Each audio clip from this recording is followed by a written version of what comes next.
du chocolat. Notre grand format maintenant et direction la plus grande ville du monde par sa superficie. Alors où se trouve-t-elle? Eh bien, en Chine, 34 millions d'habitants et 300 000 nouveaux qui la rejoignent chaque année pour y trouver du travail. C'est à Chongqing, véritable Eldorado, que se construit l'avenir du pays, une mégalopole où l'expression la folie des grandeurs a rarement aussi bien porté son nom. Reportage Clément Le Goff avec Antoine Védélé. C'est la ville de tous les extrêmes, au cœur de l'Empire du Milieu. Une forêt de tours à perte de vue, des monstres de béton et d'acier au pied des montagnes. Chongqing, mégalopole chinoise, vaste comme l'Autriche.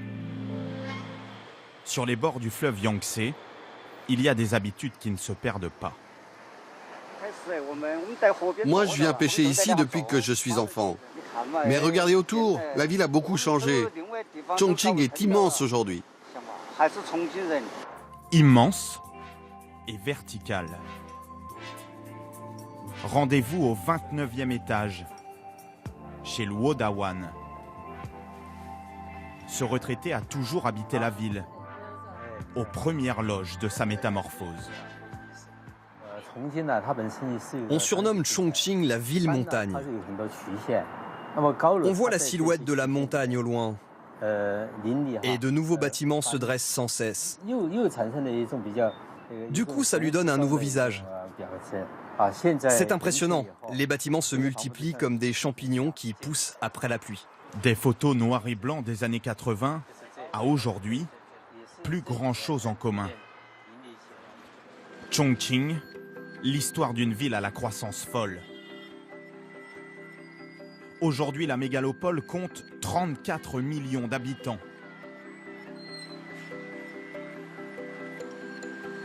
Loin des villes de l'Est, Pékin ou Shanghai, la ville s'étend sur un territoire de 82 000 km², la plus grande agglomération du monde. 300 000 nouveaux habitants arrivent ici chaque année, l'équivalent d'une ville comme Rennes. Surtout des paysans chinois venus des campagnes pauvres alentours. Et tant pis si le travail est souvent pénible,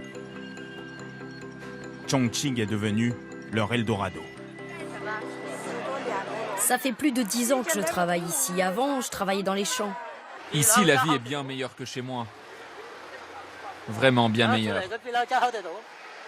Les autres travaillent sur des chantiers. 3000 ouvriers rien que sur celui-ci. Le projet titanesque de ce promoteur singapourien. C'est un chantier gigantesque. La surface totale fait plus d'1 million de mètres carrés.